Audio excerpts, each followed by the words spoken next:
Hello student, very good evening. I hope you are fine. आपके अपने YouTube channel expert classes by Manju ma'am में स्वागत है, अभिनंदन है।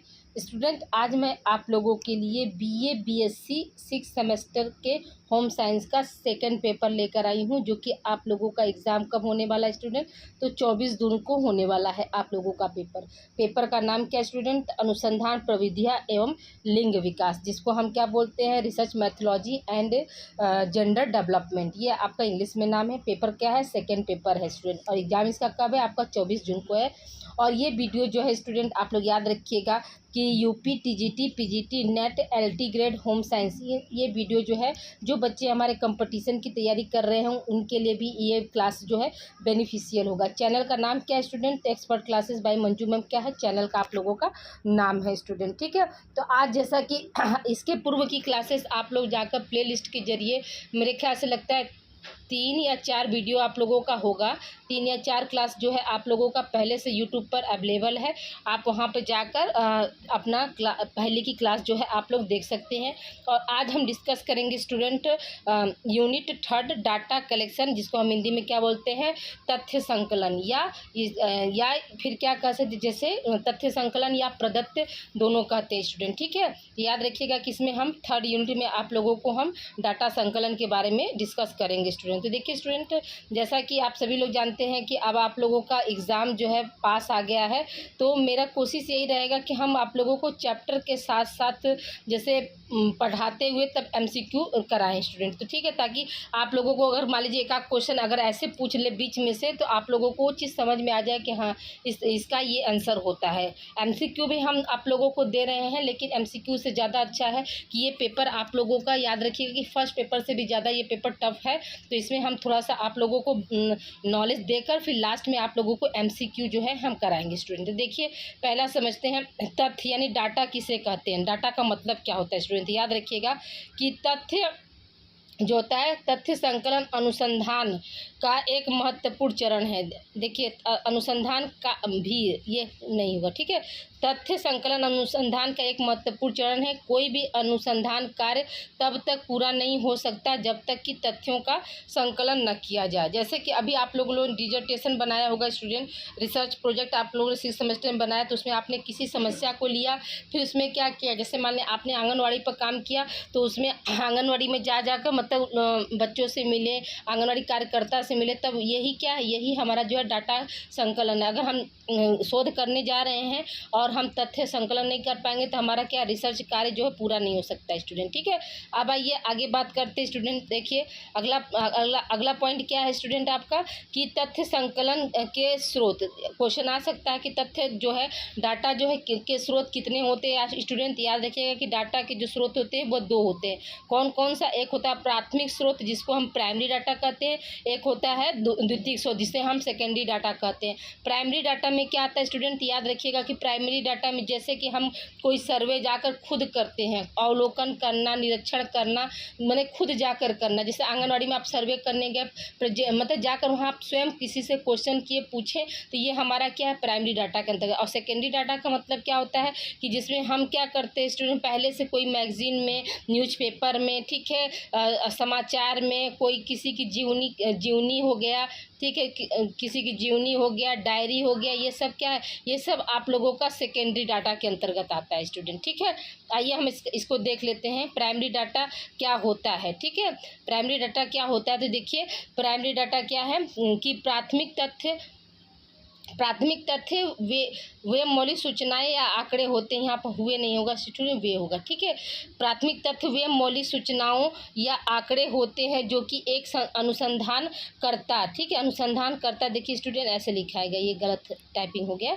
अनुसंधान करता वास्तविक अध्ययन स्थल में जाकर विषय या समस्या से संबंधित जीवित व्यक्तियों से साक्षात्कार करके या प्रश्नावली या अनुसूची का सहारा लेकर एकत्रित करता। अभी हमने आपको बताया, जिसे हमने बताया ना कि आप आंगनवाड़ी में जाकर खुद सर्वे करने, तो आंगनवाड़ी में क्या करते हैं, आप जाकर जीवित व्यक्तियों से ही ना मिलते हैं, बच्चों से ही ना मिलकर वो सर्वे करेंगे, तो वो हमारा क्या प्राथमिक जो है प्राथमिक क्या है डाटा है। ठीक है स्टूडेंट, अगला नेक्स्ट पॉइंट क्या है, जैसे प्राथमिक तथ्यों को एकत्रित करने के दो प्रमुख स्रोत हो सकते हैं। पहले एक तो जीवित व्यक्तियों से, दूसरा क्या है प्रत्यक्ष निरीक्षक द्वारा। ठीक है, यानी जो हम सर्वे करने जाएंगे तो क्या है एक जीवित व्यक्ति से करेंगे और दूसरा क्या है प्रत्यक्ष माने खुली आंखों से देखकर हम उसका सर्वे करते हैं।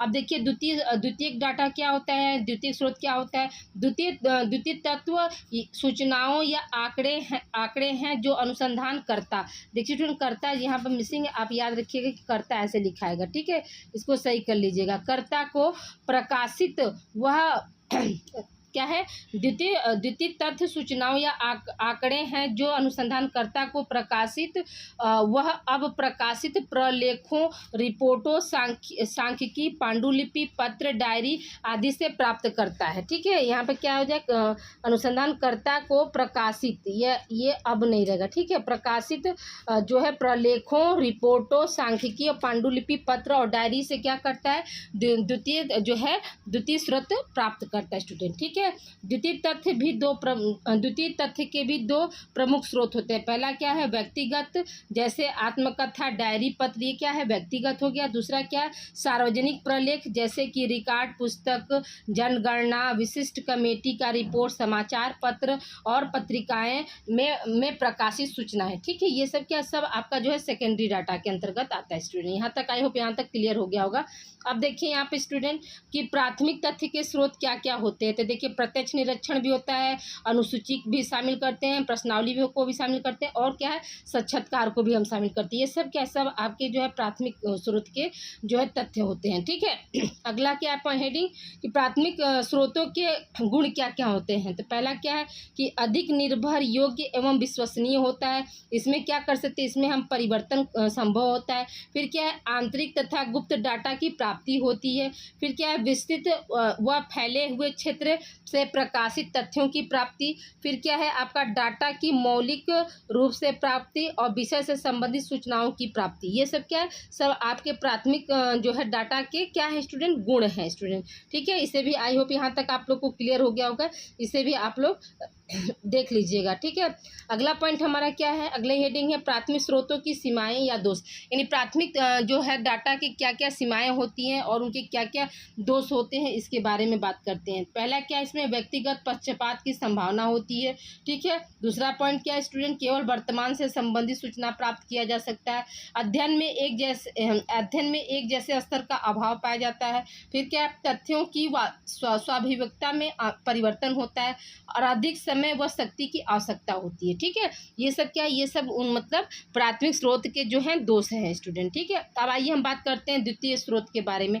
तो द्वितीय स्रोत में देखिए क्या है स्टूडेंट, द्वितीय स्रोत में हम बात करते हैं कि व्यक्तिगत प्रलेख, जीवन इतिहास, पत्र, डायरी, स्मरण, सार्वजनिक प्रलेख में क्या आएगा याद रखिएगा, ये आपका रिकॉर्ड, पत्र, पत्रिका का रिपोर्ट, प्रकाशित आंकड़े होते हैं। ठीक है, अब देखिए द्वितीय स्रोत यानी सेकेंडरी डाटा में क्या क्या आता है, तो उसमें भी हम पहला बात है कि व्यक्तिगत प्रलेख में कौन कौन एग्जाम्पल है आपका जीवन इतिहास है। ठीक है, पत्र हो गया, फिर डायरी हो गया और कोई भी स्मरण करने वाली चीज़ होगी। फिर दूसरा क्या है आपका सार्वजनिक प्रलेख यानी सभी मतलब हर जगह से मिलने वाला, उसमें क्या है रिकॉर्ड हो गया स्टूडेंट, पत्र हो गया, पत्रिकाओं का रिपोर्ट जो है कि प्रकाशित आंकड़े जो होते हैं वो सब क्या सब आपके सेकेंडरी डाटा के अंतर्गत आते हैं। अब आइए हम बात करते हैं स्टूडेंट, ये देखिए मोस्ट इम्पॉर्टेंट है, आपको क्वेश्चन आ सकता है कि तथ्य संकलन के उपकरण कौन कौन से होते हैं। ठीक है, क्वेश्चन आएगा कि तथ्य संकलन के उपकरण कौन कौन से हैं यानी टूल्स ऑफ डाटा कलेक्शन। याद रखिएगा पहला क्या होता है इंटरव्यू मेथड्स यानी साक्षात्कार विधि से हम क्या है तथ्य का संकलन कर सकते हैं। फिर क्या है क्वेश्चनर मेथड यानी प्रश्नावली को अपना कर भी हम क्या कर सकते हैं तथ्य का संकलन कर सकते हैं। अनुसूची को भी अपना कर भी हम अपना जो है तथ्य का संकलन कर सकते हैं। और ऑब्जर्वेशन यानी अवलोकन विधि से भी क्या कर सकते हैं, हम तथ्यों का संकलन कर सकते हैं स्टूडेंट। आई होप यहाँ तक आप लोग को क्लियर हो गया होगा। ये आपका इंपॉर्टेंट है स्टूडेंट, ये इससे क्वेश्चन आपके बन सकते हैं। अब आइए आगे बात करते हैं साक्षात्कार का। साक्षात्कार क्या है, तो याद रखिएगा कि साक्षात्कार एक क्या है, विधि है। डाटा कलेक्शन करने का क्या है, एक विधि है। ठीक है, आप परिभाषा देख लेते हैं स्टूडेंट। साक्षात्कार वह सम्मेलन है जो साक्षात्कार लेने वाले तथा साक्षात्कार देने वाले के बीच घटित होता है। यह कथन किसका ऐसे आ सकता है, तो क्या बताएंगे, व्हाइटलेस के अनुसार जो है यह कथन कहा गया है कि साक्षात्कार वह सम्मेलन है जो साक्षात्कार लेने वाले तथा साक्षात्कार देने वाले के बीच क्या होता है, घटित होता है। दूसरा क्या है स्टूडेंट, चैपलिन के अनुसार। ठीक है, चैपलिन ने क्या कहा, साक्षात्कार की परिभाषा दी है, तो साक्षात्कार आमने सामने वाला वह वार्तालाप है जिसका उद्देश्य तथ्यपूर्ण सूचना प्राप्त करना होता है। ठीक है, क्या होता है, चैपलिन ने क्या कहा स्टूडेंट, उन्होंने ये बताया कि साक्षात्कार यानी इंटरव्यू क्या होता है, आमने सामने होने वाले वार्तालाप है जिसका उद्देश्य क्या होता है स्टूडेंट, आपका पूर्ण सूचना प्राप्त करना होता है। ठीक है, अब आइए हम बात करते हैं अगले हेडिंग की। अगले हेडिंग में क्या है स्टूडेंट, आपका साक्षात्कार की विशेषताएं, क्या क्या विशेषताएं होती हैं इंटरव्यू की। तो देखिए इसमें पहला क्या है, दो या दो से अधिक व्यक्ति के बीच में भी क्या हो सकता है, साक्षात्कार हो सकता है। क्रमबद्ध प्रविधि से साक्षात्कार होता है। ठीक है, विशिष्ट उद्देश्य की प्राप्ति के लिए क्या होता है, साक्षात्कार किया जाता है। फिर क्या, तथ्य संकलन के लिए हम इंटरव्यू लेते हैं, और आमने सामने गोष्ठी के लिए भी क्या होता है, आपकी साक्षात्कार होती है। ये सब क्या, ये सब आपकी विशेषताएं हैं, ये भी इंपॉर्टेंट है स्टूडेंट। ठीक है, अगले पॉइंट की तरफ हम चलते हैं स्टूडेंट। अगला पॉइंट आपको, अगला क्वेश्चन आ सकता है कि साक्षात्कार कितने प्रकार का होता है। तो याद रखिएगा कि साक्षात्कार जो होता है वो 3 प्रकार का होता है। कितने प्रकार का होता है स्टूडेंट साक्षात्कार, तो क्या बताएंगे कि 3 प्रकार का होता है। कौन कौन सा, एक होता है संचरित साक्षात्कार, दूसरा होता है असंचरित साक्षात्कार, और तीसरा होता है अर्ध संचरित साक्षात्कार स्टूडेंट। ठीक है, तो अब देखिए संचरित साक्षात्कार के बारे में, जिसको हम इंग्लिश में क्या बोलते हैं, स्ट्रक्चर इंटरव्यू बोलते हैं स्टूडेंट। इंग्लिश में हम इसको क्या बोलते हैं, स्ट्रक्चर इंटरव्यू बोलते हैं। ठीक है, अब देखिए इसका दूसरा नाम करके पूछा जा सकता है स्टूडेंट, ये आपका इंपॉर्टेंट है कि जो संचरित साक्षात्कार है उसे किस नाम से जानते हैं। तो याद रखिएगा कि इस साक्षात्कार को क्या है, औपचारिक साक्षात्कार, ठीक है, बंद साक्षात्कार तथा मानक साक्षात्कार कहते हैं। क्वेश्चन आ सकता है कि मानक साक्षात्कार किसे कहते हैं, तो आपके ऑप्शन में रहेगा संचरित साक्षात्कार, असंचरित साक्षात्कार और अर्ध संचरित साक्षात्कार। तो हम क्या बताएंगे कि संचरित साक्षात्कार को हम क्या बोलते हैं, मानक साक्षात्कार बोलते हैं। ठीक है, अगला पॉइंट हमारा क्या है स्टूडेंट, इसी की परिभाषा हम देख लेते हैं। संचित साक्षात्कार को परिभाषित किया गया है तो किसके अनुसार, तो रेबर के अनुसार। रेबर ने बताया है, क्या बताया है कि वह कोई भी साक्षात्कार जिसमें विषय, प्रश्न तथा उसके व्यवहार के क्रम पूर्व निर्धारित होते हैं उसे हम क्या बोलते हैं, संचरित साक्षात्कार बोलते हैं। ठीक है, उन्होंने क्या बताया, उन्होंने ये बताया कि वह कोई भी साक्षात्कार जिसमें विषय, प्रश्न तथा उसके व्यवहार के क्रम पूर्व निर्धारित होते हैं उसे हम क्या बोलते हैं, संचरित साक्षात्कार बोलते हैं स्टूडेंट। ठीक है, अगला पॉइंट, अगली हेडिंग क्या है स्टूडेंट, अगली हेडिंग है आपका संचरित साक्षात्कार के लाभ कौन कौन से, ये आपका इंपॉर्टेंट है। देखिए इसमें क्या होता है, इसमें परिशुद्धता होती है, मानक प्रश्न होते हैं, सरल संचालन होता है, उच्च विश्वसनीयता पाई जाती है, उच्च वैधता होता है और तुलनात्मक अध्ययन में सहायक होता है। ठीक है, तो आपके ये क्या, ये सब आपके जो है संचित साक्षात्कार के लाभ हैं स्टूडेंट। ठीक है, अगले पॉइंट की तरफ हम चलते हैं स्टूडेंट। अगला पॉइंट हमारा क्या है कि संचित साक्षात्कार के दोष या सीमाएं कौन कौन सी होती हैं। तो लचीलेपन का अभाव पाया जाता है। ठीक है, प्रश्नों की रचना की कठिनाई होती है, अधिक समय और श्रम खर्च होता है, अधिक मुद्रा का खर्च होता है, जटिल समस्याओं के लिए अनुपयुक्त होता है। ठीक है, आई होप यहाँ तक आप लोग को क्लियर हो गया होगा। अब देखिए दूसरा साक्षात्कार क्या है, दूसरा टाइप क्या है, असंचरित साक्षात्कार, जिसको हम क्या बोलते हैं, अनस्ट्रक्चर्ड इंटरव्यू बोलते हैं स्टूडेंट। इसे हम किस नाम से जानते हैं स्टूडेंट, याद रखिएगा कि इसे खुला साक्षात्कार, मानक साक्षात्कार तथा अनौपचारिक साक्षात्कार बोलते हैं स्टूडेंट। ठीक है, इसे हम क्या बोलते हैं, यहाँ पर मानक नहीं होगा स्टूडेंट, मानव होगा। ठीक है, यहाँ पर मानव होगा, मानव साक्षात्कार और अनौपचारिक साक्षात्कार बोलते हैं स्टूडेंट। ठीक है, अब देखिए अगला पॉइंट हमारा क्या है कि असंचरित साक्षात्कार के लाभ क्या क्या होते हैं। तो इसमें क्या होता है, लचीलापन पाया जाता है, प्रश्नों की रचना जो होती है सरल होती है, समय और धन की बचत होती है और क्या जटिल समस्याओं के लिए क्या होती है, ये उपयुक्त होती है। और जो संचरित साक्षात्कार था, अब इसके ऊपर ला, तो उसमें क्या था, उसमें लचीलापन का अभाव पाया जाता था। प्रश्नों की रचना क्या होती थी, जटिल होती थी स्टूडेंट। समय और श्रम क्या होता था, उसमें ज़्यादा लगता था। धन की बचत भी ज़्यादा होती, धन ज़्यादा खर्च होता था। ये जस्ट अपोजिट आपका क्या असंचरित साक्षात्कार है स्टूडेंट। अब आइए हम बात करते हैं अगले पॉइंट की तरफ। अगला पॉइंट हमारा क्या है स्टूडेंट, अगला पॉइंट है परिशुद्धता का अभाव, सीमाएं, मतलब असंचरित साक्षात्कार की क्या क्या सीमाएं होती है उसके बारे में हम डिस्कस करते हैं। तो देखिए क्या है ये, परिशुद्धता का अभाव, फिर अनौपचारिक प्रश्न, फिर क्या है निम्न विश्वसनीयता और निम्न वैधता। ये क्या है आपके जो है सीमाएं हैं स्टूडेंट, ठीक है। अब देखिए संचरित में क्या था स्टूडेंट, तो उसमें परिशुद्धता का जो है भाव पाया जाता था। वो क्या था, औपचारिक प्रश्न उसमें पाए जाते थे, वो विश्वसनीय था और उसमें वैलिडिटी भी थी। लेकिन इसमें क्या, इसमें विश्वसनीयता भी निम्न है, यानी कम है, वैधता भी कम है, और ये क्या है अनौपचारिक प्रश्नों की श्रृंखला होती है स्टूडेंट। अब आइए अगले पॉइंट की तरफ चलते हैं स्टूडेंट। अगला पॉइंट हमारा क्या कह रहा है, तो देखिए अगला पॉइंट, अगली हेडिंग हमारी क्या है स्टूडेंट, संचारित साक्षात्कार होगा स्टूडेंट, ठीक है। ये अर्ध होगा, देखिए ऐसे लिखा है, इसको आप लोग बना लीजिएगा। अर्ध संचरित साक्षात्कार है स्टूडेंट, ठीक है। अर्ध संचरित साक्षात्कार है, ये आप लोग इसको बना लीजिएगा। अभी इसके बारे में हम डिस्कस करते हैं, ठीक है। ओके स्टूडेंट, अभी आप लोगों को ये पॉइंट भी हम क्लियर कर रहे हैं। ये देखिए स्टूडेंट, क्या था अभी हेडिंग हमने आपको क्या बताया कि अर्ध संचरित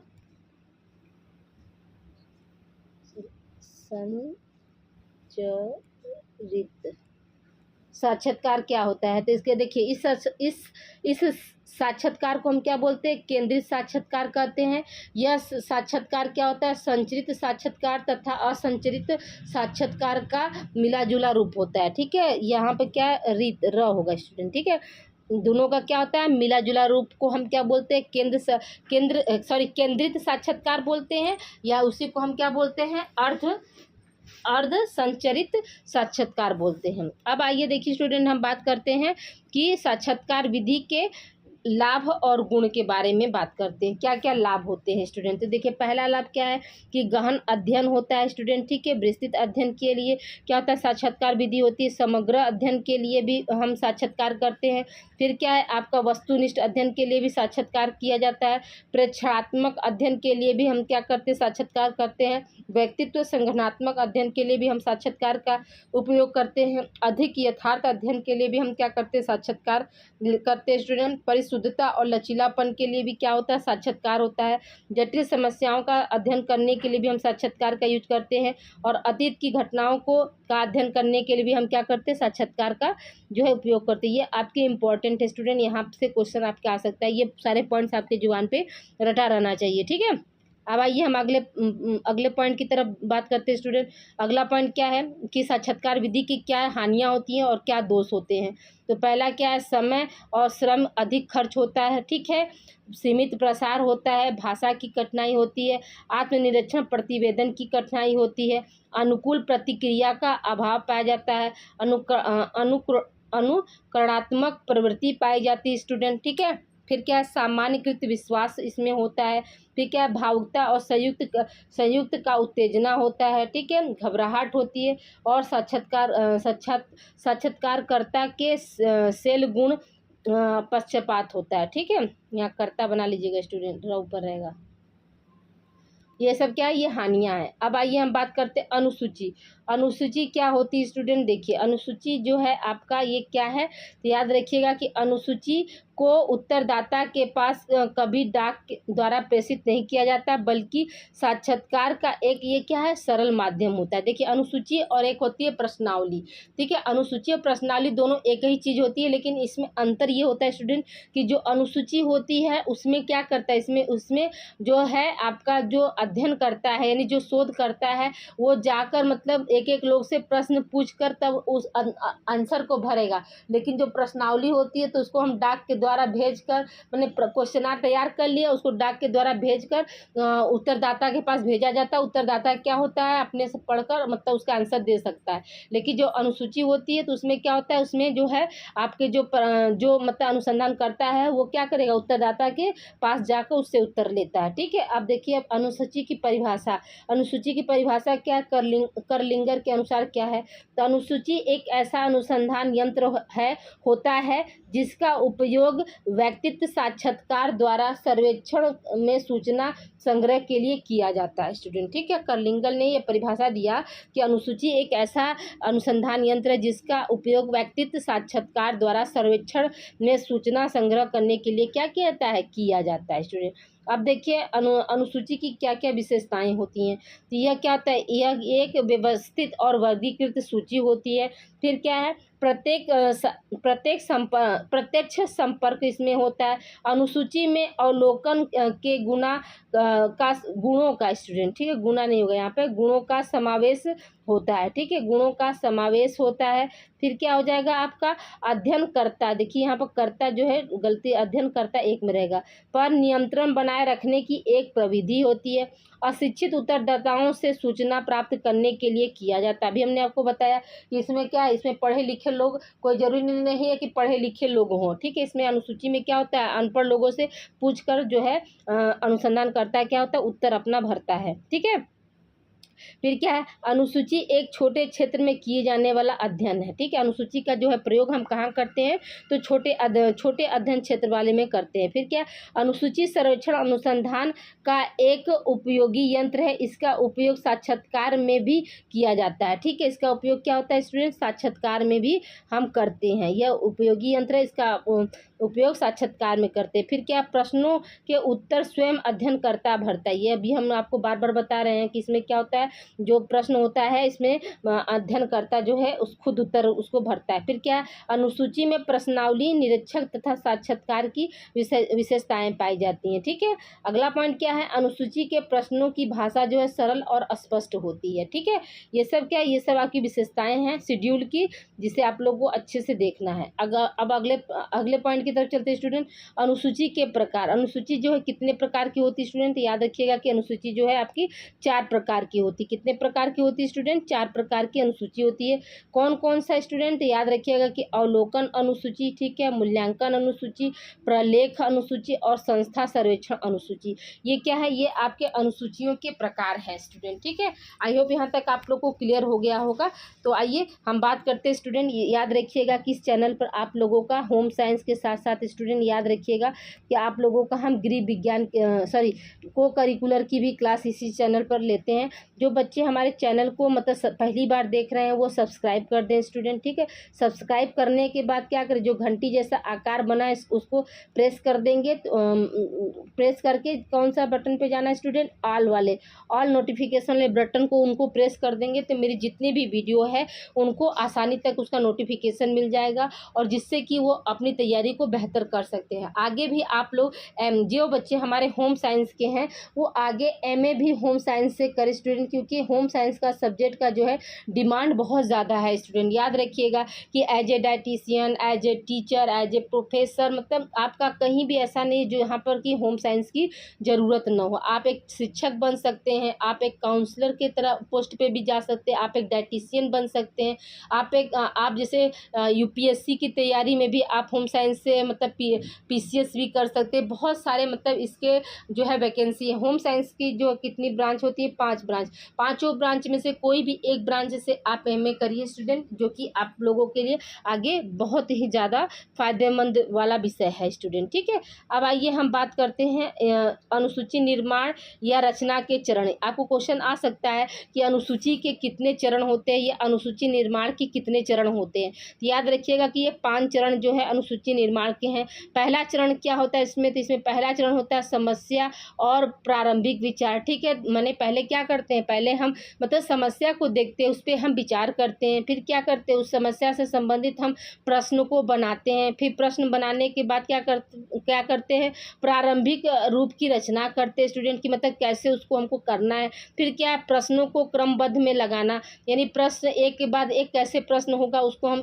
श्रेणीबद्ध करते हैं। फिर क्या है, अनुसूची की वैधता की जांच करते हैं, यानी ये जो मतलब प्रश्न है वो हमारा कहाँ तक सही है स्टूडेंट, कितने मतलब अपने पैमाने पे ये खरे उतर सकता है, इसकी जो वैलिडिटी होती है इसकी जांच होती थी। ये आपके चरण है, ये आपके भी इम्पॉर्टेंट है स्टूडेंट, इसे आप लोग अच्छे से देख लीजिएगा। ठीक है, अब अगले अगले टॉपिक की तरफ चलते हैं। देखिए अगला हेडिंग क्या है, अनुसूची के गुण या महत्व। ठीक है, अनुसूची के गुण या महत्व। पहला क्या है कि वह सही वह विश्वसनीय सूचनाओं की प्राप्ति। ठीक है, सही वह होगा, ठीक है, वह होगा, वह नहीं, सही व विश्वसनीय सूचनाओं की प्राप्ति के लिए क्या होता है, अनुसूची जो है फायदेमंद होता है। फिर क्या, अस्पष्ट प्रश्नों की व्याख्या जो होती है इसके द्वारा है संभव हो सकती है। फिर अध्ययन में क्या होता है, लोच का गुण पाया जाता है। अनुसूची में क्या होता है, इसके अध्ययन में जो है लचीलापन पाया जाता है। फिर क्या, अवलोकन की सुविधा इसमें उपलब्ध होती है। अधिकतम प्रति उत्तर मिलते हैं, यानी क्या है इसमें हम जिसे जाकर अनुसंधान करता किसी से भी प्रश्न करेगा तो उसको उत्तर की संख्या क्या होगी, अधिक हो जाएगी। क्यों, क्योंकि जैसे वो अपनी बातों को समझा कर ना प्रश्न पूछेगा। और प्रश्नावली में क्या होता है, हम डाक के द्वारा प्रश्न तैयार करके भेज दिए, उत्तरदाता पढ़कर किया नहीं भी किया, ठीक है, लेकिन अनुसूची में ये सब चीज़ें नहीं होती है। फिर क्या है, तथ्यों के आलेखन में एक रूपता, तथ्य जो होते हैं इसमें मतलब एक यूनिटी पाई जाती है। फिर क्या है, सभी वर्गों के लिए यह उपयोगी होता है। फिर क्या है, प्रतिचयन संबंधी दोष का ज्ञान होता है। ठीक है, प्रतिचयन संबंधी दोषी जो होते हैं उसका ज्ञान होता है। अब आइए हम आगे बात करते हैं स्टूडेंट, अगला हेडिंग हमारा क्या है कि अनुसूची के दोष और सीमाएं क्या क्या होती हैं। पहला इसका पॉइंट क्या है स्टूडेंट, याद रखिएगा कि सार्वभौमिक प्रश्नों की समस्या इसमें होती है। फिर क्या है, संपर्क की समस्या होती है, जैसे हम किसी से मिलना चाहे वो हमसे संपर्क न करे, तो ये सब समस्याएं जो है शेड्यूल यानी अनुसूची में उठती हैं। फिर क्या, अत्यधिक समय और धन की आवश्यकता इसमें पड़ती है। फिर क्या है, बड़े क्षेत्र में अनुपयुक्त होता है। फिर क्या है, आपका संगठनात्मक समस्याएं इसमें पाई जाती है। मिथ्या झुकाव की संभावना होती है और एक जोखिम भरी प्रविधि होती है। ठीक है, ये सब क्या, ये सब आपके सीमाएं हैं, ये भी आपका इम्पोर्टेंट है स्टूडेंट। ठीक है, अब आइए स्टूडेंट हम प्रश्न के बारे में अभी देखिए, इसमें दो आपका विधि जो बचा है, एक प्रश्न जो है प्रश्नावली जो बची है स्टूडेंट। ठीक है, प्रश्नावली टॉपिक आपकी बची हुई है और आपका क्या होगा, और प्रश्नावली और अवलोकन। ठीक है, ये दो टॉपिक आप लोगों का बच रहा है ये क्या चैप्टर पढ़ाने से, तो उसको हम क्या कर रहे हैं, उसको हम क्वेश्चन के जरिए इसमें हम आपको मेंशन कर देंगे, आपको घबराने की ज़रूरत नहीं है। ठीक है, दो टॉपिक तो हमको लगा कि पढ़ा दें, तो हमने दो टॉपिक पढ़ा दिया। अगर ये दोनों को और जोड़ते स्टूडेंट, आप लोगों की जो क्लास होती है ना वो करीब 2 घंटे से ऊपर की हो जाती है, तो इसलिए वो जो दो टॉपिक है उसको हम, ये दोनों टॉपिक को हम छोड़ दे रहे हैं। छोड़ने का मतलब कि इट मीन्स मतलब इसका क्वेश्चन हम दे दे रहे हैं, इसका नोट्स हम नहीं दे रहे। जैसे अभी आपको साक्षात्कार निरीक्षण ये सब बताए ना, साक्षात्कार और अनुसूची बता दिए, तो ये दो टॉपिक से जो संबंधित जितने भी इंपॉर्टेंट प्रश्न बनते हैं उसको हम यहाँ पर क्वेश्चन में डिस्कस कर लेते हैं स्टूडेंट। देखिए अब आइए, पहला प्रश्न क्या है स्टूडेंट, देखिए पहला प्रश्न है आपका कि प्रदत्तों के संकलन के उपकरण है। देखिए अभी हमने आपको बताया कि डाटा क्वेश्चन आ सकता है कि डाटा संकलन के कितने उपकरण होते हैं, तो उसमें आपको था ना 4 उपकरण थे। कौन कौन सा, आपका निरीक्षण था, साक्षात्कार था, अनुसूची था और प्रश्नावली था। अब देखिए यहाँ पे क्या दिया ऑप्शन में, आपका निरीक्षण दिया, ये भी है, साक्षात्कार भी है, अनुसूची भी है, और यहाँ पे क्या हो जाएगा, उपरोक्त सभी स्टूडेंट। यानी इन चारों का प्रयोग करके क्या करते हैं, हम डाटा का संकलन करते हैं स्टूडेंट। ठीक है, आई होप यहाँ तक समझ में आ गया होगा। अब देखिए अगला प्रश्न हमारा क्या कर, द्वितीय या प्रलेखित तथ्यों के स्रोत है। अभी आपको हमने बताया कि जो डाटा जो होती कितने तरह से प्राप्त की जाती हैं, तो प्राथमिक स्रोत और द्वितीयक स्रोत। तो यहाँ पे यार द्वितीय दिया है और पूछ रहा है, तो इसमें क्या है आपका डायरिया हो गया। ठीक है, देखिए यहाँ पर डायरी जो होता है ना स्टूडेंट, डायरी हो गया, ठीक है। उसके बाद क्या, पत्र, ये भी आपका है। जीवन इतिहास ये भी है, इसलिए यहाँ पर क्या हो जाएगा आपका उपरोक्त सभी हो जाएगा स्टूडेंट, ठीक है। देखिए अब चैप्टर पढ़ाने से ये क्वेश्चन फटाफट देखिए सॉल्व हो जा रहा है ना स्टूडेंट, ठीक है, इसीलिए इस चैप्टर को हम पढ़ाए हैं। अगला क्वेश्चन क्या है स्टूडेंट, किसने कहा व्यक्तिगत, ये व्यक्तिगत है, वह डबल नहीं रहेगा, व्यक्तिगत प्रपत्र व्यक्ति के अनुभव की क्रमबद्धता प्रकट करते हैं। यह कथन किसका है, तो पहला ऑप्शन दिया राउटर, दूसरा ऑप्शन है मार्शल, तीसरा ऑप्शन है मेटन और चौथा ऑप्शन है पीवी यंग। स्टूडेंट याद रखिएगा कि यह कथन किसका है, पीवी यंग का है, ठीक है। पीवी यंग ने कहा था कि व्यक्तिगत प्रपत्र व्यक्ति के अनुभव की क्रमबद्धता प्रकट करते हैं, ठीक है। अब आइए अगले प्रश्न की तरफ हम चलते हैं स्टूडेंट। अगला प्रश्न हमारा क्या कह रहा है, अगला प्रश्न जो ये देखिए आपके स्क्रीन पर है कि सूचना या तथ्य के प्रकार है, कौन कौन से, जैसे सूचना है या तथ्य है या डाटा जो है कितने प्रकार का होता है। तो अभी आपको हमने बताया कि डाटा जो होता है दो प्रकार का होता है, एक होता है प्राथमिक डाटा, दूसरा होता है द्वितीयक डाटा।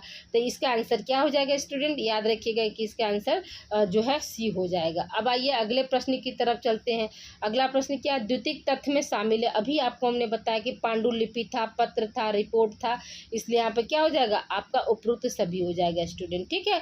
अब आइए अगले पॉइंट की तरफ चलते, अगले क्वेश्चन की तरफ हम चलते हैं स्टूडेंट। अगला प्रश्न हमारा क्या कह रहा है कि सार्वजनिक प्रलेख में कौन कौन सा आता था। अभी हमने आपको बताया रिकॉर्ड था, पत्र पत्रिकाओं का रिपोर्ट था, प्रकाशित आंकड़े थे, इसलिए यहाँ पर क्या हो जाएगा आपका उपरोक्त सभी हो जाएगा स्टूडेंट, ठीक है।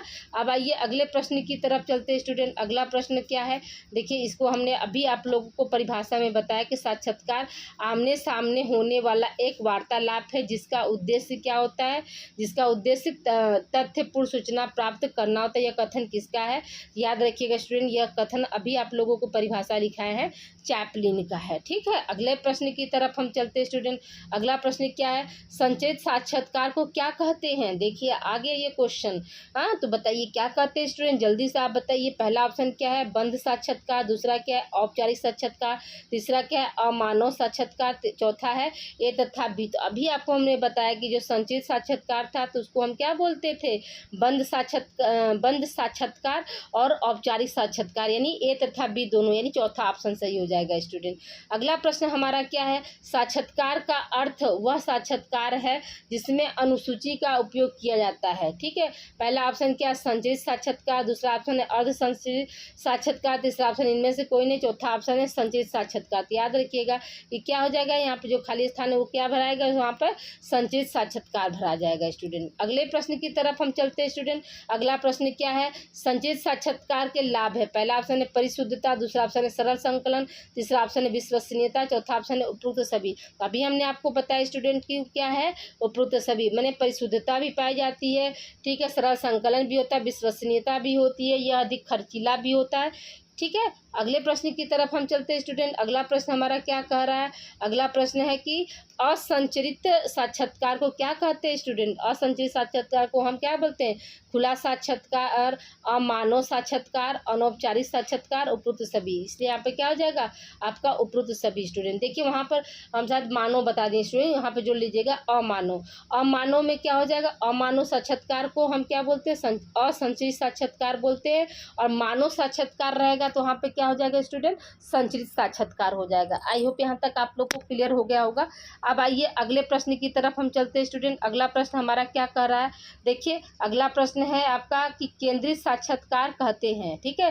केंद्रित साक्षात्कार किसको कहते हैं स्टूडेंट, अभी आपको हमने बताया था क्या, केंद्रित साक्षात्कार हमारा क्या था स्टूडेंट, अर्ध संचित साक्षात्कार था, ठीक है। क्या था, अर्ध संचित साक्षात्कार। देखिए अर्ध ऐसे लिखाएगा स्टूडेंट, द में ये ध रहेगा, ऐसे रहेगा, ठीक है। अर्ध संचित साक्षात्कार को हम क्या बोलते हैं, केंद्रित साक्षात्कार बोलते हैं, ठीक है। अगला प्रश्न हमारा क्या है स्टूडेंट, किसने साक्षात्कार को मूल रूप से एक सामाजिक प्रक्रिया माना है। पहला ऑप्शन है प्रोफेसर गुड्डे, दूसरा ऑप्शन है हॉट, तीसरा ऑप्शन उपरोक्त दोनों, और चौथा ऑप्शन इनमें से कोई नहीं। याद रखिएगा स्टूडेंट, इसका ऑप्शन क्या हो जाएगा, उपरोक्त दोनों, यानी हार्ट और प्रोफेसर गुड्डे जो दोनों थे उन्होंने क्या कहा, उन्होंने जो है साक्षात्कार को मूल रूप से एक सामाजिक प्रक्रिया माना है स्टूडेंट, ठीक है। अगले प्रश्न की तरफ चलते हैं स्टूडेंट। अगला प्रश्न हमारा क्या है, अगला प्रश्न है कि किसके अनुसार, देखिए अगला प्रश्न हमारा क्या है किसके अनुसार व्यक्तिगत साक्षात्कार एक व्यक्ति को दूसरे व्यक्ति के साथ मिलता है? पहला ऑप्शन क्या है, गुडे हार्ट, दूसरा ऑप्शन पीबी यंग, तीसरा ऑप्शन है बोगा, चौथा ऑप्शन है सिन पायो यंग। तो इसका आंसर क्या हो जाएगा स्टूडेंट? सिन पायो यंग ने यह कहा था कि जो व्यक्तिगत साक्षात्कार होता है वह एक व्यक्ति को दूसरे व्यक्ति के साथ मिलता है। ठीक है, अगला क्वेश्चन आपका क्या स्टूडेंट है कि सन केंद्रित साक्षात्कार के सर्वे प्रमुख अनुयायी हैं। ठीक है, प्रमुख अनुयायी हैं। तो देखिए यहाँ पे क्या होगा स्टूडेंट, यहाँ पहला ऑप्शन क्या दिया है, गुड्डे, दूसरा ऑप्शन है पीवी यंग, तीसरा ऑप्शन है बोगा, चौथा ऑप्शन है आगबर्न। तो ये क्या हो जाएगा स्टूडेंट, आगबर्न के द्वारा जो है यह कहा गया था। ठीक है, आगबर्न होगा। ठीक है, इसको लिख लीजिएगा स्टूडेंट, आगबर्न। ठीक है, अगले प्रश्न की तरफ चलते हैं स्टूडेंट। अगला प्रश्न हमारा क्या है, साक्षात्कार की संचालन प्रक्रिया में कौन आमने सामने होता है? तो देखिए साक्षात्कार, जैसे हम आपका इंटरव्यू ले रहे हैं तो हम होंगे यानी इंटरव्यू पूछने वाला और इंटरव्यू देने वाला। तो अब देखिए यहाँ पे क्या दिया है ऑप्शन, सूचनादाता, ठीक है, अनुसंधानकर्ता, उपरोक्त दोनों, इनमें से कोई नहीं। तो क्या हो जाएगा आपका उपरोक्त दोनों। ठीक है, सूचनादाता, ठीक है, और अनुसंधानकर्ता जो है क्या होते हैं, आमने सामने बैठते हैं स्टूडेंट। ठीक है, अगले प्रश्न की तरफ हम चलते हैं स्टूडेंट। अगला प्रश्न क्या है, संचरित साक्षात्कार में जिस प्रश्नावली का प्रयोग किया जाता है उसे कहा जाता है, या क्या कहना चाहिए? ठीक है, ये गलत हो, कहा जाता है। पहला ऑप्शन क्या है आपका, साक्षात्कार प्रश्नावली, दूसरा क्या है निरीक्षण अनुसूची, तीसरा क्या है इनमें से कोई नहीं, चौथा ऑप्शन है साक्षात्कार अनुसूची। तो क्या हो जाएगा स्टूडेंट आपका चौथा ऑप्शन सही हो जाएगा, साक्षात्कार अनुसूची हम कहते हैं। अगले प्रश्न की तरफ चलते हैं स्टूडेंट। अगला प्रश्न हमारा क्या कह रहा है, किसके मतानुसार अनुसूची उन तथ्यों को प्राप्त करने की औपचारिक प्रणाली का प्रतिनिधित्व कहती है? पहला ऑप्शन है मेघ, दूसरा ऑप्शन गुटेन हैट, तीसरा ऑप्शन कलिंगर, चौथा ऑप्शन है बोगार्डस। तो क्या हो जाएगा स्टूडेंट, इसका आंसर आपका क्या हो जाएगा, बोगार्डस ने कहा था। ठीक है, किसने कहा था स्टूडेंट, बोगार्डस। देखिए यहाँ पर ये स्पेलिंग थोड़ा सा मिसिंग है, आप याद रखिएगा कि बोगार्डस ऐसे लिखाएगा।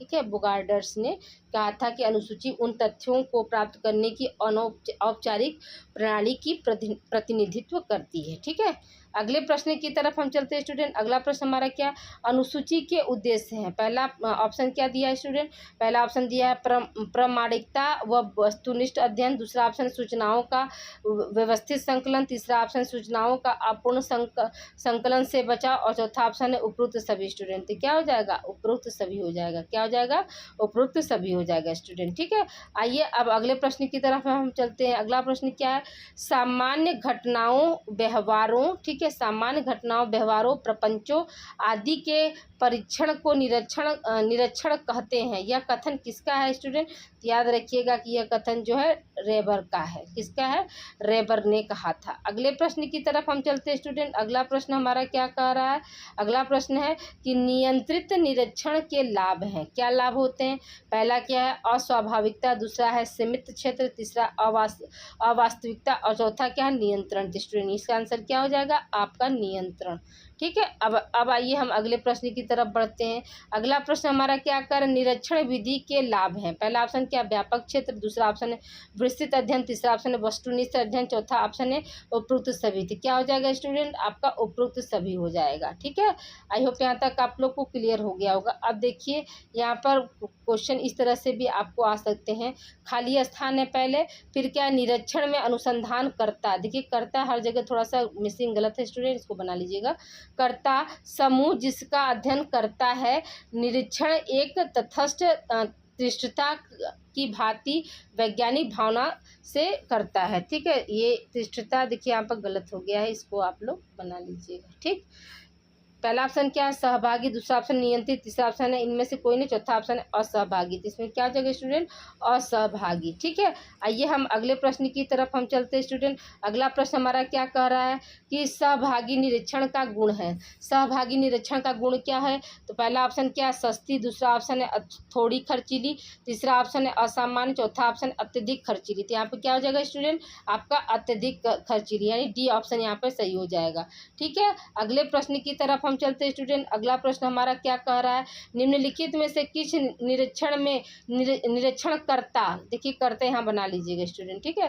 कर्ता व्यक्तियों के कार्यों में हाथ बताते हुए उनका निरीक्षण करता है। पहला ऑप्शन क्या है, नियंत्रित निरीक्षण में, अनियंत्रित निरीक्षण में, असहभागी निरीक्षण में और सहभागी निरीक्षण में। स्टूडेंट क्या हो जाएगा स्टूडेंट, सहभागी। देखिए हाथ मिलाकर कार्य करना यानी सहयोग देना, इसलिए क्या हो जाएगा, सहभागी निरीक्षण में होता है। अगला प्रश्न हमारा क्या है स्टूडेंट, अगला प्रश्न है आपका कि किसके अनुसार, ठीक है, किसके अनुसार निर्देशन प्रणाली दो महत्वपूर्ण नियमों पर आधारित होती है। पहला ऑप्शन है पीवी यंग, दूसरा ऑप्शन है अरस्तु, तीसरा ऑप्शन है मार्शल, चौथा ऑप्शन है C.A. मोजर, ठीक है, C.A. मोजर। याद रखिएगा इसका आंसर क्या हो जाएगा, आपका डी ऑप्शन सही हो जाएगा, C.A. मोजर के द्वारा जो है यह कहा गया था। अगले प्रश्न की तरफ हम चलते हैं स्टूडेंट। अगला प्रश्न हमारा क्या है, अनियंत्रित, ठीक है, अनियंत्रित निरीक्षण विधि का कौन सा दोष नहीं है। पहला ऑप्शन है व्यक्तिगत पक्षपात, दूसरा ऑप्शन है व्यवहार की कृत्रिमता, तीसरा ऑप्शन है सत्यनियता का प्रभाव और चौथा ऑप्शन है प्रत्यक्ष अध्ययन। स्टूडेंट क्या हो जाएगा आपका, प्रत्यक्ष अध्ययन जो है इसका जो है क्या है, अनियंत्रित निरीक्षण विधि का दोष नहीं है, ठीक है। अगले पॉइंट की तरफ हम चलते हैं। अगला प्रश्न हमारा क्या है स्टूडेंट, अगला प्रश्न है कि निरीक्षण विधि का कौन सा पद है। पहला ऑप्शन है समस्या का उद्देश्य, दूसरा ऑप्शन है अध्ययन योजना, तीसरा ऑप्शन है तथ्यों का विश्लेषण और चौथा ऑप्शन है उपरोक्त सभी। तो क्या हो जाएगा स्टूडेंट, आपका उपरोक्त सभी हो जाएगा, ठीक है। अब आइए हम अगले प्रश्न की तरफ चलते हैं स्टूडेंट। अगला प्रश्न हमारा क्या कह रहा है कि किसने कहा है कि मूलतः प्रश्नावली प्रेरणाओं का एक समूह है। पहला ऑप्शन है गुड्डे, दूसरा ऑप्शन है हॉट, तीसरा ऑप्शन हेटन, चौथा ऑप्शन है लुंडबर्ग। तो याद रखिएगा कि लुंडबर्ग ने कहा है कि मूलतः प्रश्नावली क्या होती है, प्रेरणाओं का एक समूह होती है, ठीक है। आइए अब अगले प्रश्न की तरफ हम चलते हैं स्टूडेंट। अगला प्रश्न हमारा क्या है कि लुंडबर्ग ने प्रश्नावलियों को कितने प्रकार बताए हैं। तो इसका आंसर याद रखिएगा स्टूडेंट, 2 प्रकार बताया है, ठीक है, खुला और बंद। अगले प्रश्न की तरफ हम चलते हैं स्टूडेंट। अगले प्रश्न में देखिए हमारा क्या है, अगला प्रश्न हमारा है स्टूडेंट कि जिस प्रश्नावली में प्रयोज्यों को दिए गए अंतरों में से किसी एक को चुनकर प्रश्न का उत्तर देना होता है उसे हम क्या कहते हैं। पहला ऑप्शन है सर्वे प्रश्नावली, दूसरा ऑप्शन है विस्तृत प्रश्नावली, तीसरा ऑप्शन डाक और चौथा ऑप्शन है सीमित प्रश्नावली। तो क्या हो जाएगा स्टूडेंट, आपका सीमित प्रश्नावली हो जाएगा, ठीक है। अगले प्रश्न की तरफ चलते हैं स्टूडेंट। अगला प्रश्न हमारा क्या है कि निम्नलिखित में से किस प्रतिबंधित और सीमित प्रश्नावली को निम्नलिखित में से किसे होगा स्टूडेंट, किसे प्रतिबंधित और सीमित प्रश्नावली भी कहते हैं। पहला ऑप्शन क्या है, खुला प्रश्नावली, दूसरा ऑप्शन है मिश्रित प्रश्नावली, तीसरा ऑप्शन है सम्मिलित प्रश्नावली और चौथा ऑप्शन है बंद प्रश्नावली। तो क्या हो जाएगा स्टूडेंट, बंद प्रश्नावली को हम क्या बोलते हैं, प्रतिबंधित और सीमित प्रश्नावली कहते हैं स्टूडेंट, ठीक है स्टूडेंट। आई होप यहाँ तक आप लोगों को क्लियर हो गया होगा स्टूडेंट देखिए इस समय क्या है, MA वालों का मूल्यांकन चल रहा है। तो देखिए मैं कॉपी चेक करके आती हूँ, फिर बिना रेस्ट किए आप लोगों के लिए पहले क्लास शूट करती हूँ ताकि आप लोग को समय से क्लास मिल जाए। देखिए इस समय स्टूडेंट आप लोगों का 4:45 यानी 4:46 हो रहा है स्टूडेंट। देखिए आपका हार्डली आप लोगों को ये वीडियो जो है 7 बजे तक मिल जाएगा। बहुत मेहनत लगती है स्टूडेंट वीडियो बनाने में, तो प्लीज़ आप लोग से हम्बल रिक्वेस्ट है कि आप लोग वीडियो को लाइक कीजिए स्टूडेंट, ठीक है, वीडियो को लाइक कीजिए। आप वीडियो तो देखते हैं लेकिन लाइक करना भूल जाते हैं, और अधिक बच्चों को आप लोग शेयर कीजिए स्टूडेंट, क्योंकि इसकी जो सीरीज़ आई है तो सीरीज में बहुत सारे आंसर क्या होते हैं, गलत होते हैं, तो किसी भी बच्चे का कोई नुकसान ना होने पाए। जैसा कि अभी आप लोगों ने जो अभी विगत यानी कि जो अभी कल का जो पेपर था स्टूडेंट 18 जून का पेपर जो आप लोगों का फर्स्ट हुआ है, तो उसमें जो है मेरे मॉडल पेपर से 60+ क्वेश्चन आपके आए हैं स्टूडेंट। जिन बच्चों ने मेरे टोटल 14 मॉडल पेपर यानी क्लास के साथ हमने 14 क्लास जो है यूट्यूब पर दिया था स्टूडेंट, तो 14 क्लास में आप लोगों को 60+ क्वेश्चन मिले स्टूडेंट। ये अपने आप में बहुत बड़ी जो है कामयाबी है, और मेरा कोशिश इसमें भी है स्टूडेंट कि इसमें भी आप लोग अच्छा करें। तो आप लोग खाली इस चैनल से बने रहिए, वीडियो को लाइक कीजिए। अगर कहीं किसी तरह का कोई डाउट्स है तो उसको भी आप लोग पूछ सकते हैं। और अगर आप लोगों को वीडियो अच्छी लगी तो आप कमेंट के ज़रिए बता सकते हैं कि हाँ वीडियो मैम अच्छा लगा, क्लास अच्छा लगा। इससे मुझे भी क्या होता है स्टूडेंट, इससे मुझे भी बहुत ज़्यादा मतलब प्रोत्साहना की भावना मिलती है, इंकरेज मैं होती हूँ और अच्छा काम करने के लिए। तो प्लीज़ आप लोग वीडियो को लाइक कीजिए, शेयर कीजिए स्टूडेंट, ठीक है। अब देखिए यहाँ पर क्वेश्चन क्या है स्टूडेंट, नियंत्रित अवलोकन के नियंत्रण में निम्न में किसका प्रयोग किया जाता है? यांत्रिक साधन, समाज मितीय पैमाने, अनुसूची, उपरोक्त सभी स्टूडेंट। इसका आंसर क्या हो जाएगा? उपरोक्त सभी जो है हम नियंत्रित अवलोकन के नियंत्रण में प्रयोग करते हैं, ठीक है स्टूडेंट। अगले प्रश्न की तरफ हम चलते हैं स्टूडेंट। अगला प्रश्न हमारा क्या है, निम्न में से किसी को सूचना का प्रत्यक्ष स्रोत नहीं माना जाता है? पहला ऑप्शन है निरीक्षण, दूसरा ऑप्शन है साक्षात्कार, तीसरा ऑप्शन है अनुसूची, चौथा ऑप्शन है प्रश्नावली। तो याद रखिएगा कि प्रश्नावली को जो है क्या सूचना का प्रत्यक्ष स्रोत जो है नहीं मानते हैं स्टूडेंट, ठीक है। अगले प्रश्न की तरफ चलते हैं स्टूडेंट। प्रतिदर्श या प्रतिचयन के लाभ हैं, ठीक है। प्रतिदर्श या प्रतिचयन के लाभ है। पहला ऑप्शन क्या है, समय और श्रम की बचत, धन की बचत, गहन अध्ययन, उपरोक्त सभी स्टूडेंट। याद रखिएगा इसका आंसर क्या हो जाएगा? आपका उपरोक्त सभी हो जाएगा स्टूडेंट, ठीक है। इसका आंसर क्या हो जाएगा? आपका उपरोक्त सभी हो जाएगा। अगले प्रश्न की तरफ हम चलते हैं स्टूडेंट। अगला प्रश्न हमारा क्या कह रहा है? अगला प्रश्न है आपका कि प्रतिदर्श या प्रतिचयन का सीमाएं हैं या की सीमाएं हैं। देखिए स्टूडेंट, प्रतिचयन का मतलब क्या होता है? जो सैंपल हम लेते हैं ना, सैंपल इंग्लिश में हम कहते हैं, जैसे मान लीजिए हमको कोई शैम्पू अगर यूज करना है या कोई मसाला यूज करना है तो डायरेक्ट हम पैकेट का पूरा महंगा वाला मसाला तो उठाकर नहीं लाते 1 किलो आधा किलो। हम क्या करते हैं, सैंपल, जैसे शैम्पू यूज करना है तो पहले हम डिब्बा 300-400 का डब्बा वाला तो नहीं ना खरीदते हैं, पहले हम क्या करते हैं, सैसे खरीदते हैं ना, पाउच वाला खरीदते हैं, उसको यूज करते हैं। जब हमको उसका बेनिफिशियल समझ में आता है तब हम जाकर, तो प्रतिदर्श का मतलब क्या हुआ कि एक सैंपल लेना। जैसे मान लीजिए आप रिसर्च करने जा रहे हैं और आपको 10 आंगनवाड़ी का लेना है या 50 आंगनवाड़ी का लेना है, तो 50 का तो एक नहीं लेंगे, पहले क्या करते हैं, सैंपल के तौर पर आप अपने गांव के आंगनवाड़ी को आप देखेंगे, ठीक है। तो प्रतिदर्श का मतलब क्या होता है, सैंपल। तो आप देखिए यहाँ पे क्या है, प्रतिदर्श या प्रतिचयन की सीमाएं हैं। पहला ऑप्शन है सुविधा, दूसरा ऑप्शन है व्यवहारिकता, तीसरा ऑप्शन विश्वसनीयता, चौथा ऑप्शन है निम्न विश्वसनीयता। तो सीमाएं क्या होती है स्टूडेंट, यहाँ पर क्या है आपका दोष क्या हो जाएगा, निम्न विश्वसनीयता पाया जाता है, ठीक है। अगला प्रश्न की तरफ हम चलते हैं स्टूडेंट। अगला प्रश्न हमारा क्या कह रहा है, निम्नलिखित में से कौन सा प्रतिचयन का गुण नहीं है? ठीक है, प्रतिदर्श या प्रतिचयन का गुण नहीं है। पहला ऑप्शन क्या है, समय की बचत, दूसरा ऑप्शन है धन की बचत, तीसरा ऑप्शन अध्ययन की सुविधा, चौथा ऑप्शन है श्रम की अधिकता। तो कौन सा गुण नहीं है स्टूडेंट, तो श्रम की अधिकता जो है वो क्या है, प्रतिचयन का गुण नहीं होता है, ठीक है। अगले प्रश्न की तरफ हम चलते हैं स्टूडेंट। अगला प्रश्न हमारा क्या कह रहा है, स्तरित निर्देशन निर्भर करता है। पहला ऑप्शन क्या है, समूह निर्देशन पर, कोटा निर्देशन पर, उपरोक्त दोनों पर और दैव निर्देशन पर। तो याद रखिएगा कि जो स्तरित निर्देशन जो है वो किस पर जो है निर्भर करता है स्टूडेंट, तो दैव प्रतिदर्श पर निर्भर करता है स्टूडेंट, ठीक है। देखिए स्टूडेंट, ये हार्डली आप लोगों का, मुझे लगता है हार्डली से हार्डली आप लोगों का 45 या 40 मिनट का क्लास होगा, 45 या 40 मिनट का क्लास होगा। तो अब इतना आप लोग समय नहीं देंगे तो क्या देंगे। हाँ, तो आज देखिए आप लोगों का 3rd यूनिट जो है पूरा कंप्लीट हो गया स्टूडेंट, ठीक है। आज आपका क्या है, 3rd यूनिट पूरा कंप्लीट हो गया। कल आप लोगों का 4th यूनिट रहेगा। अगर नहीं 4th यूनिट तो कल आप लोगों का मॉडल पेपर ही हम सारे चैप्टर से इंक्लूड कर देंगे। जैसा समय लगेगा स्टूडेंट वैसा हम कर देंगे। अगर आप लोगों को मैंने 4th यूनिट यानी लेक्चर के साथ MCQ पढ़ना है तो उसके लिए भी आप लोग कमेंट कर दीजिएगा। और नहीं, अगर सिर्फ आप लोगों को MCQ ही पढ़ना है तो उसको भी आप MCQ करके आप डाल देंगे कि मैम आप सिर्फ MCQ दीजिए, तो हम सिर्फ MCQ देंगे, ठीक है। ओके स्टूडेंट, अपना ध्यान रखिएगा। मिलते हैं हम अगली क्लास में। अगली क्लास जो है आप लोगों की कल जो है मिल जाएगी स्टूडेंट। देखिए आप लोगों का 5 बजे तक ये क्लास जो है पूरा हो गया, ठीक है। आप लोगों को हार्डली 7 बजे तक आप लोगों को ये क्लास मिल जाएगी, ठीक है स्टूडेंट। अपना ध्यान रखते हुए आप लोग सिर्फ मतलब मेरे साथ बने रहिए। Thank you for watching student.